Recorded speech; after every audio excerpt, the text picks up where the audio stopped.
రోమీయులకు రాసిన పత్రిక 8వ అధ్యాయం 13వ వచనం. మీరు శరీరానుసారముగా ప్రవర్తించిన ఎడల చావవలసిన వారయ్యుందురు, గాని ఆత్మచేత శారీర క్రియలను చంపిన ఎడల జీవించెదరు. ప్రార్థన చేసుకుందాం. ప్రేమ కలిగిన మా పరలోకపు తండ్రి, మీ ఘనమైన అతి పరిశుద్ధమైన నామానికి వందనాలు ప్రభువా. ఉదయకాల సమయంలో మీ సన్నిధికి చేరి మిమ్మల్ని స్తుతించడానికి, ఆరాధించడానికి, వాక్యపు వెలుగులో మమ్మల్ని మేము పరిశీలించుకోవడానికి దయచేసిన మరొక గొప్ప అవకాశాన్ని బట్టి, పునరుద్ధాన దినాన్ని బట్టి మిమ్మల్ని స్తుతిస్తూ, మిమ్మల్ని ఆరాధిస్తూ కనపరుస్తూ ఉన్నాం. ఈ సమయంలో వాక్యాన్ని ధ్యానించిన ఏంటుండగా మాలో ప్రతి ఒక్కరితో మాట్లాడమని, విని గ్రహించలోబడ్డానికి కృప చూపించమని ప్రాధేయపడతా ఉన్నాం తండ్రి. ప్రతి ఆటంకాన్ని, అంధకార శక్తిని లయపరచమని ప్రాధేయపడతా ఉన్నాం. కృప చూపించండి. గడిచిన కాలంలో ప్రభువా అనేకసార్లు ప్రభువా నాయన ఆత్మీయంగా బలహీన పరిస్థితుల్లో ఉంటున్నప్పుడు వాక్యం ద్వారా మమ్మల్ని దర్శించారు, పోషించారు, ఆదరించారు, బలపరిచారు. అందుని బట్టి మీకు వందనాలు, స్తోత్రాలు తెలియజేస్తూ ఉన్నాం తండ్రి. ఈ సమయంలో మీరేమై ఉంటున్నారో దాన్ని బట్టి మిమ్మల్ని స్తుతిస్తూ, మిమ్మల్ని ఆరాధిస్తూ ఉన్నాం. మీ యొక్క ప్రభువానైనా అపరిమితమైన జ్ఞానాన్ని బట్టి, సార్వభౌమాధికారాన్ని బట్టి, మీ ప్రేమను బట్టి, వాత్సల్యతను బట్టి, మీ గొప్పతనాన్ని బట్టి, ఔన్నత్యాన్ని బట్టి ప్రభువానైనా మిమ్మల్ని స్తుతిస్తూ, మిమ్మల్ని ఆరాధిస్తూ కనపరుస్తూ ఉన్నాం. ఈ సమయంలో ప్రభువానైనా మాతో మాట్లాడమని ప్రాధేయపడతా ఉన్నాం తండ్రి. కృప చూపించండి. ప్రతి ఆటంకాన్ని ప్రభువానైనా దూరపరచమని ప్రాధేయపడతా ఉన్నాం. మాలో ప్రతి ఒక్కరి ఎట్లా మీరు కలిగి ఉన్న ఉద్దేశాలను బట్టి మీకు వందనాలు. మాతో మాట్లాడమని ప్రభువానైనా మీ సన్నిధిని అనుభవించడానికి కృప చూపించమని, మా పాపాలని, అపరాధాలని క్షమించి ప్రభువానైనా మీ సన్నిధిని సంపూర్ణంగా అనుభవించడానికి కృప చూపించమని, ఘనత, మహిమ, ప్రభావాలు మీకే ఆరోపిస్తూ యేసు ప్రభువారి అతి పరిశుద్ధమైన నామంలో ప్రార్థన అడిగి వేడుకొంచున్నాం తండ్రి. ఆమెన్. సౌత్ ఈస్ట్ ఏషియాలో ఉన్న ఒక గ్రామానికి ఒక దైవ సేవకుడు దేవుని సువార్తని ప్రకటించడానికని అక్కడున్న ట్రైబల్స్ మధ్య పనిచేయడానికి అక్కడికి వెళ్ళాడు. అయితే ట్రైబల్ లీడర్ ఏమన్నాడంటే, ఒక 2 సంవత్సరాలు మా యొక్క అలవాట్లు, మా యొక్క క్రమశిక్షణ, మా జీవితాలు అర్థం చేసుకోండి. ఆ తర్వాత మీ దగ్గర ఏమన్నా మాకు ఇంకా మీ దగ్గర బెటర్ మెసేజ్ ఏమన్నా ఉంటే, అంటే మేమున్న క్రమశిక్షణ మేము ఫాలో అవుతున్నాం కదా, దానికన్నా మీకు ఏమన్నా గొప్పది చెప్పాలనుకుంటే అప్పుడు చెప్పొచ్చు అని అంట. అయితే ఆ మిషనరీ 2 సంవత్సరాలు ఆ యొక్క ట్రైబల్స్ మధ్య ఉన్నాడు. వాళ్ళ అలవాట్లు, వాళ్ళ జీవితాలు అర్థం చేసుకున్నాడు. 2 years తర్వాత ట్రైబల్ లీడర్ అడిగాడంట, ఇంకా ఏమన్నా మాకు డిఫరెంట్గా చెప్తే ఇది ఉందా, క్రిస్టియానిటీ మేము పాటించే వాటికన్నా డిఫరెంటా, వేరేగా ఉందా అని వాళ్ళు చెప్పాడంట. ఎందుకంటే మేము క్రమశిక్షణగా ఉంటున్నాం, మాకు కొన్ని రూల్స్ అండ్ రెగ్యులేషన్స్ ఉన్నాయి, మేము కూడా సమాజంలో జాగ్రత్తగా బ్రతకడానికి కావలసినటువంటివన్నీ మేము పాటిస్తున్నాము అని చెప్పాడంట. అయితే మీరు ఏవైతే లాస్ అని చెప్తున్నారో, ధర్మశాస్త్రం లేకపోతే లాస్, నియమాలు మీరు పాటిస్తూ ఉంటున్నారో, మీరు నియమాలన్నీ పాటించగలుగుతున్నారంటే కోర్స్ కొన్ని పాటించలేము, కొన్ని పాటించడానికి ప్రయత్నం చేస్తున్నాము అని అన్నాడు. అయితే ఆ నియమాలన్నీ పాటించడానికి దేవుడు సహాయం చేసేదే క్రైస్తవ జీవితం. దేవుని మీద ఆధారపడి జీవించేదే నియమంగా, ఆ నీతిని నిజాయితీగా బ్రతకడానికి మనిషికి అసాధ్యం అని చెప్పి దేవుని మీద ఆధారపడేది క్రైస్తవ జీవితం అంటే. సరే, అయితే అదేదో మాకు ఇక్కడే ఉండి కొన్నాళ్ళు చెప్పండి, చూద్దాం, ప్రయత్నం చేద్దామని ఆ తర్వాత అక్కడే ఉండి వాళ్ళకి చెప్పాడు. అయితే చెప్తా ఉన్నాడు, బోధన చేస్తూ ఉన్నాడు. అయితే ఏమన్నాడంటే, మళ్ళీ ప్రతి ఒక్కరికి ఇటువంటి మెసేజ్ చెప్పండి, ఏ విధంగా జీవించాలన్నది, దేవుని మీద ఏ విధంగా ఆధారపడాలన్నది, ఇవన్నీ చెప్పండి, అప్పుడు మేము ఆ విధంగా మా జీవితాలు మార్చుకుంటామంటే. అలాగే మార్చుకునేది కాదు క్రైస్తవ జీవితం అంటే. ముందు దేవుని మీద విశ్వాసం ఉంచి మారు మనసు పొందండి. అప్పుడు దేవుని మీద ఆధారపడుతున్నప్పుడు ఇంకా మీరు నీతిగా ఇంకా దేవుని కోరుకున్నటువంటి జీవితం జీవించడానికి దేవుడు సాయం చేస్తాడు అని చెప్పారనమాట. అంటే క్రైస్తవ జీవితం అనేది మారు మనస్సుతో రక్షణ అనుభవంతో ప్రారంభమయ్యేదని మనకు తెలుసు. అంటే మన పాత జీవితాన్ని మనం సిలువకు అప్పగించి యేసుప్రభు వారి జీవితాన్ని జీవించడానికి పరిశుద్ధాత్మ దేవుడు యేసుప్రభు వారి జీవితాన్ని జీవించడానికి మన ద్వారా యేసుప్రభు వారి జీవితం చేయడానికి పరిశుద్ధాత్మ దేవుడు సాయం చేస్తాడు. దానికి మనం సహకరించినట్లయితే మనల్ని మనం మన శరీరానుసారమైన జీవితాన్ని సిలువకు అప్పగించినట్లయితే దేవుడు పరిశుద్ధాత్మ దేవుని యొక్క సహాయం దొరుకుతుంది. ఆ విధంగా ఆత్మానుసారమైన జీవితం జీవించేదే క్రైస్తవ జీవితం. అది మనం ఈ యొక్క ఉదయకాల సమయంలో అర్థం చేసుకొని అటువంటి జీవితం జీవించడానికి పరిశుద్ధాత్మ దేవుడు అటువంటి జ్ఞానం మనకు దయచేస్తాడు. ఆ విధంగా మనం దేవుని మీద సంపూర్ణంగా ఆధారపడడానికి మన దేవుడు మనకు సాయం చేస్తాడు. ప్రాక్టికల్గా ప్రతిరోజు ఇటువంటి క్రమశిక్షణ కలిగిన జీవితం జీవించడానికి, దేవునికి దగ్గర అవ్వడానికి, విశ్వాసంలో బలపడడానికి క్రైస్తవ ప్రయాణం రోజు రోజుకి ప్రయాణం కాలం పెరుగుతున్న కొలది దేవునికి దగ్గరయ్యే జీవితం క్రైస్తవ జీవితం. చూడండి 13వ వచనం 8వ అధ్యాయం రోమీయులకు రాసిన పత్రిక. మీరు శరీరానుసారముగా ప్రవర్తించిన ఎడల చావవలసిన వారయ్యుందురు, కానీ ఆత్మచేత శారీరక క్రియలను చంపిన ఎడల జీవించెదరు. చూడండి, చాలా లైఫ్ అండ్ డెత్ సమస్య. మనిషి జీవితం అనేది లైఫ్ డెత్ మధ్యలో ఉంది. అంటే మనం ఏ విధంగా జీవించాలన్నది దేవుడు మనకే అటువంటి చాయిస్ ఇచ్చాడు. అది దేవుని మీద ఆధారపడి ఆత్మానుసారమైన జీవితమా, లేకపోతే శరీరానుసారంగా అనేక మంది లోకంలో జీవిస్తున్నట్లు, అనేక మంది క్రైస్తవులు అనబడే వాళ్ళు కూడా జీవిస్తున్నట్లు జీవించడమా అన్నది మనం ఈ ఉదయకాల సమయంలో అర్థం చేసుకోవడానికి ప్రయత్నం చేద్దాం. పరిశుద్ధాత్మ దేవుడు అటువంటి జ్ఞానం మనకి దయచేస్తాడు. చూడండి, బైబిల్ గ్రంథంలో మనం చూస్తున్నప్పుడు ఆ యొక్క దావీదు, లేకపోతే సొలొమోన్, లేకపోతే శాంసన్, లేకపోతే జోసెఫ్, వీళ్ళందరూ కూడా ఇటువంటి శోధనలు ఎదుర్కొన్న సంఘటనలు వాళ్ళ జీవితాలు ఉన్నాయి. దావీదు దేవునికి హృదయానుసారుడు. దేవుని అంటే దేవుడు ఏ విధమైనటువంటి జీవితం కోరుకుంటున్నాడో ఆ విధమైన జీవితం జీవించడానికి తీర్మానించుకొని ప్రయాణిస్తున్న వ్యక్తి దావీదు. ఆ విధంగా దేవునికి దగ్గరగా ఉన్న వ్యక్తి, దేవుని హృదయానుసారుడు అని బైబిల్ గ్రంథంలో మనకుంది. సో అటువంటి దావీదే బత్షెబ ఎదుర్కొనే వరకు, అంటే ఆమెను చూసిన వరకు కూడా జీవితం చాలా బాగుంది. కానీ ఎప్పుడైతే బత్షెబను చూశాడో, శోధనకు లోనైపోయాడో, తను చాలా దేవునికి దూరం అయిపోయిన పరిస్థితి. సో అది మనం ఆ యొక్క సంఘటనలు మనం చూస్తున్నప్పుడు దేవునికి దూరం. అలాగే సొలొమోన్ కూడా జ్ఞానవంతుడు, దేవుని జ్ఞానంతో నింపబడినవాడు. కానీ ఆయన చాలా వేల మంది భార్యలు, లేకపోతే కంక్యుబైన్స్, వీళ్ళందరూ ఉండడం వల్ల 7,000 మంది భార్యలు, కంక్యుబైన్స్ 3,000 మంది, ఇట్లా మనం చూస్తే వేల మంది భార్యల వలన ఆయన జీవితం చాలా దేవునికి దూరం అయిపోయిందని మనం అర్థం చేసుకోవచ్చు. అలాగే శాంసన్ కూడా దేవుని చేత ఆశీర్వదింపబడినవాడు. శాంసన్ ఫిలిస్తీయుల్ని జయించడానికి దేవుడు శక్తి ఇచ్చాడు. కానీ ఆ శాంసన్ కూడా ఆ స్త్రీకి, లేకపోతే ఆ శోధనకి లొంగిపోవడం వలన తన జీవితం కూడా దేవునికి దూరం అయిపోయింది. అది మనం అర్థం చేసుకోవాలి.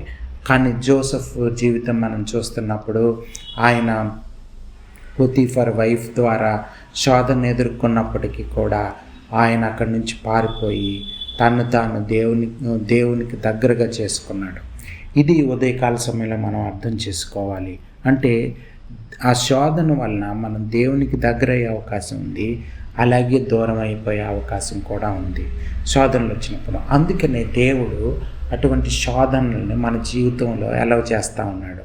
లస్ట్ అనేది ఇంటర్నెట్ యుగంలో భయంకరమైన పరిస్థితుల్లో లోకం క్రైస్తవులు కూడా క్రైస్తవేతరులు లాగే అనేక మంది ఈ యొక్క మోహానికి లేకపోతే లస్ట్కి బానిస అయిపోతున్న వాళ్ళు అనేక మంది ఉన్నారు.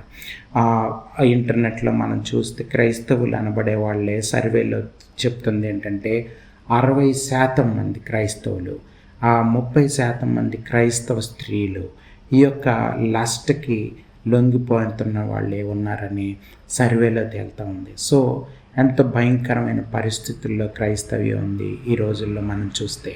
అనేక మంది ఈ యొక్క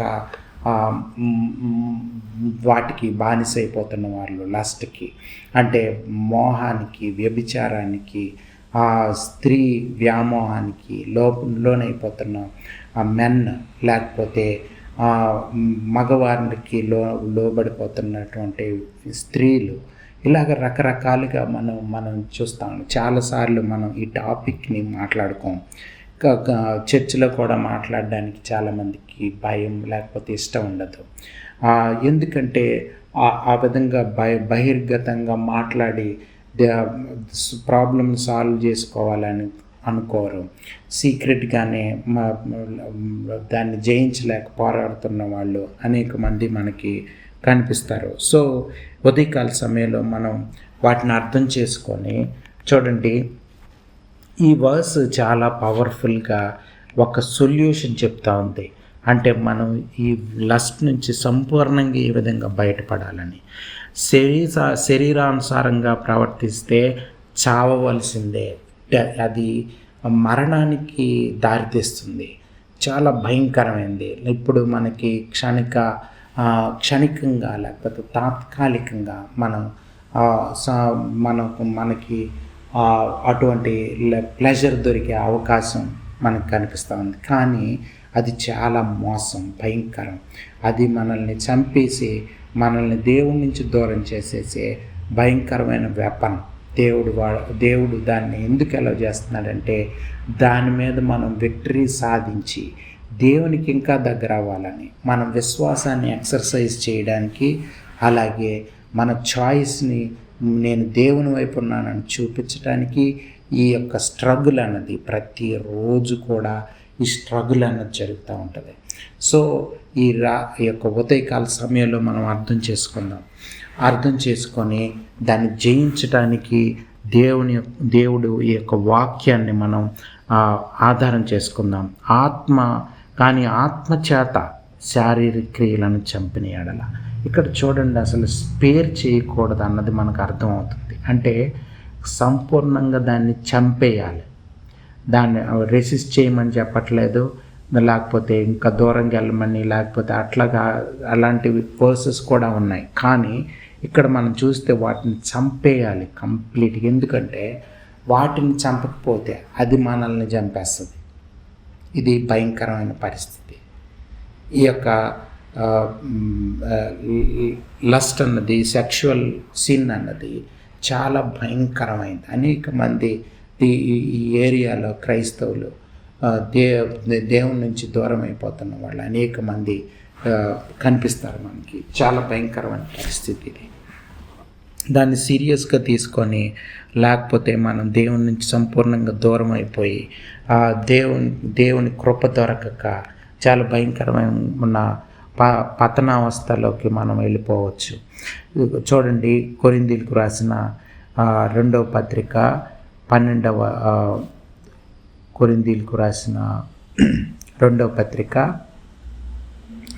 12వ అధ్యాయం 7 నుంచి 9 వరకు చదువుతున్నాను. నాకు కలిగిన ప్రత్యక్షతలు బహు విశేషముగా ఉన్నందున నేను అత్యధికముగా హెచ్చిపోకుండా నిమిత్తము నాకు శరీరములో ఒక ముళ్ళు నేను అత్యధికముగా హెచ్చిపోకుండా నిమిత్తము నన్ను నలగొట్టుటకు సాతాను యొక్క దూతగా ఉంచబడింది. అది నా యొద్ద నుండి తొలగిపోవాలని దాని విషయమై ముమ్మారు ప్రభువును వేడుకుంటుని. అందుకు నా కృప నీకు చాలును, బలహీనత యందు నా శక్తి పరిపూర్ణమగుచున్నదని ఆయన నాతో చెప్పాను. కాగా క్రీస్తు శక్తి నా మీద నిలిచియుండు నిమిత్తము విశేషముగా నా బలహీనతల యందే. చూడండి, అంటే when I'm week I'm strong అని ఉంది. అంటే నేను బలహీన పరిస్థితుల్లో ఉంటున్నప్పుడే దేవుని మీద ఆధారపడితే నేను ఇంకా స్ట్రాంగ్గా అయిపోయే అవకాశం. అంటే ఫస్ట్ మనం అర్థం చేసుకోవాల్సింది ఏంటంటే, మనిషి చాలా బలహీనుడు, పాపంలో ఈజీగా పడిపోయేవాడు. అంటే శరీరానుసారమైన పాపపు స్వభావం మనిషిలో ఉంటుంది. సో దీనిని అర్థం చేసుకొని సంపూర్ణంగా దేవుని మీద ఆధారపడాల్సిన అవసరం ఉందని తెలుసుకోవడంలోనే సీక్రెట్ ఉంది. అంటే డీపర్ డిపెండెన్స్ ఆన్ క్రైస్ట్ అన్నది చాలా అవసరం. అంటే మనం ఏం చేస్తామంటే సొంతంగా మన విల్ పవర్తో కంట్రోల్ చేసుకుందామని ట్రై చేస్తాం చాలాసార్లు. అది పాసిబుల్ కాదు. సో ఒకసారి నేను ఇంతకుముందు కూడా ఇటువంటి ఇల్లస్ట్రేషన్ చెప్పాను. ఒక తాతగారు మనోడు నడుచుకుంటూ వెళ్తూ ఉంటే అడవి మార్గం గుండా అక్కడ 2 కోతులు కనిపించాయంట, కొట్టుకుంటా ఉన్నాయి. అయితే తాతగారు ఏం చెప్పారంటే, అక్కడ కోతులు ఉన్నాయి చూసావా, కొట్టుకుంటున్నాయంటే అవును చూశాను. సో ఆ కోతుల్లాగే 2 కోతుల్లాగే మనలో కూడా ఆ శరీరం లేకపోతే ఆత్మ అన్న వాటి మధ్య రోజు పోరాటం జరుగుతూ ఉంటుంది. అయితే అప్పుడు ఎవరు గెలుస్తారు అని ఆ మనోడు అడిగాడు. అంటే ఇప్పుడు ఆ 2 కోతుల్లో ఏది గెలుస్తుంది అంటే దేనికి బలం ఉంటే అది గెలుస్తుంది, అంతే కదా. అలాగే శరీరానుసారమైనటువంటి దానికి ఆహారం పెడితే శరీరం గెలుస్తుంది.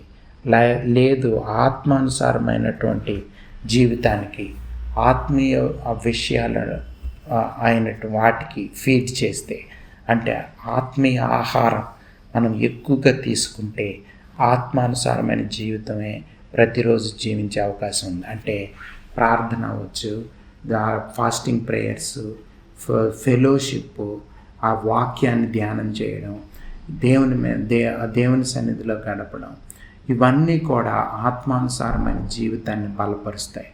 లేదు మనం లెగిసి ఫోన్ని స్క్రోల్ చేస్తూ, లేకపోతే సోషల్ మీడియాలో గడుపుతూ, లేకపోతే రకరకాల పరిస్థితుల్లో మనం ఉంటే, ఎక్కువ దేనికి టైం స్పెండ్ చేస్తే అటువంటి జీవితమే మనలో నుంచి బయటికి వస్తుంది. ఇది అర్థం చేసుకొని మన జీవితాలను మార్చుకోవడానికి మనం పరిశుద్ధాత్మ దేవునికి సహకరించాల్సిన అవసరం ఉంది. పరిశుద్ధాత్మ దేవుడు మనల్ని ప్రేరేపించినప్పుడు, మనల్ని ఒప్పింపజేసినప్పుడు మనం సంపూర్ణంగా దేవునికి సమర్పించుకోవాల్సిన అవసరం ఉంది. వాక్యం చదువుతూ ఉన్నప్పుడు మనకి సంతోషం, సమాధానం, దీర్ఘశాంతం ఇవన్నీ మనకి దొరుకుతాయి. సో వాక్యానుసారమైన జీవితం జీవించడానికి దేవుడు సాయం చేస్తాడు. అంటే వాక్యం మన హృదయంలో ఎంత ఎక్కువగా రిచ్గా ఉంటే అంత ఎక్కువగా వాక్యం ద్వారా మన హృదయాలు శాచ్యురేట్ అయిపోవాలి. అప్పుడు ఆత్మానుసారమైన జీవితం మనం జీవించడానికి పరిశుద్ధాత్మ దేవుడు సాయం చేస్తాడు. ఇది ఉదయకాల సమయంలో అర్థం చేసుకోవాలి. అందుకే మనం చూస్తే గలతీయులకు వ్రాసిన పత్రిక 2వ అధ్యాయం 20వ వచనం చూస్తే, నేను క్రీస్తుతో కూడా సిలువ వేయబడి ఉన్నాను, ఇకను జీవించువాడను నేను కాను, క్రీస్తే నా యందు జీవించుచున్నాడు. నేనిప్పుడు శరీరమందు జీవించుచున్న జీవితము నన్ను ప్రేమించి నా కొరకు తను తాను అప్పగించుకున్న దేవుని కుమారుని యందలి విశ్వాసము వలన జీవించుచున్నాను.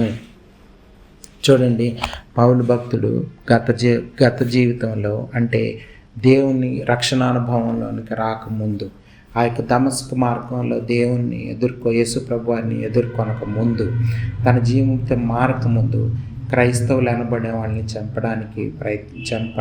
చంపడానికి చూసేవాడు. ఆ లైసెన్స్ తీసుకొని సంపూర్ణంగా క్రైస్తవులను లేకుండా చేసేద్దామన్న పరిస్థితుల్లో దమస్కుకు వెళ్తున్నప్పుడు దమస్కు మార్గంలో ఆయన యేసు ప్రభువారిని ఎదుర్కొన్నాడు. అయితే ఇక్కడ మనం అర్థం చేసుకోవాల్సింది ఏంటంటే, ఆ పాత జీవితం మీద ఆయన దృష్టి ఉంచట్లేదు. ఫోకస్ అంతా యేసు ప్రభువారి మీద ఉంది చూడండి. ఆ పాత జీవితం, తప్పు చేశాను, పాపం చేశాను, లేకపోతే అవన్నీ తను మాట్లాడట్లేదు. కానీ ఇక్కడ ఏం చెప్తున్నాడంటే పాత జీవితాన్ని సిలువకు అప్పగించేశాను, చనిపోయాను అని చెప్తున్నాడు. క్రీస్తుతో కూడా సిలువ వేయబడి ఉన్నాను. పాపపు జీవితం అన్నది అంటే ఈ మరణం అన్నది లిటరల్ మీనింగ్ కాదు, కానీ పాప జీవితానికి మనం చనిపోవడం, ఆత్మానుసారంగా జీవించడానికి, పాత శరీరానుసారమైన జీవితానికి సంపూర్ణంగా మనం సిలువ వేయబడి ఉన్నామని మనం అర్థం చేసుకోవాలి. మనం ఈ లోకానికి సంబంధించిన వాళ్ళం కాదు.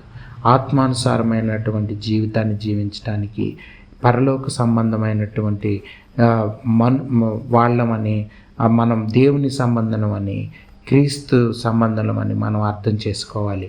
సో ఇకను జీవించేవాడని నేను కాను అంటే ఆ పాత పౌలు, ఆ యొక్క యేసు క్రీస్తు వారిని హింసించే పౌలు, క్రైస్తవుల్ని హింసించే పౌలు లేడు. అటువంటి జీవితం లేదు. క్రీస్తే నా యందు జీవించుచున్నాడు. నేను ఇప్పుడు శరీరమందు జీవించుచున్న జీవితం నన్ను ప్రేమించి నా కొరకు తాను అప్పగించుకొనిన దేవుని కుమారుని అందలి విశ్వాసం వల్ల జీవించుచున్నాను. అంటే ఇప్పుడు జీవించే కంప్లీట్గా దేవుని చేత నడిపి, అంటే సంపూర్ణంగా బ్లైండ్గా దేవుని విశ్వాసం ద్వారా నడుచుకుంటున్నాడు. అంటే ఏంటంటే దేవుడు ఏం చెప్తే అది చేస్తున్నాడు. అంటే దేవుణ్ణి నమ్ముతున్నాడు, తాను నమ్మట్లేదు. ఎందుకంటే తన మీద ఆధారపడినప్పుడు భయంకరమైన ఆలోచనలు వచ్చాయి, లేకపోతే ఇతరులను చంపేయాలన్న ఆలోచనలు వచ్చాయి, రకరకాల పాపపు స్వభావం శరీరంలో నుంచి బయటకు వస్తూ ఉంది. ఇది నేనేం చేయాలనుకుంటున్నానో అది చేయలేకపోతున్నాను, ఏం చేయకూడదు అనుకుంటున్నాను అని చేస్తున్నాను అన్న పరిస్థితుల్లో పౌలు భక్తులు ఉండేవాడు. కానీ అటువంటి జీవితం నుంచి సంపూర్ణంగా దేవుని మీద ఆధారపడే ఆ యొక్క డీపర్ డిపెండెంట్ లైఫ్లోకి వచ్చేసాడు.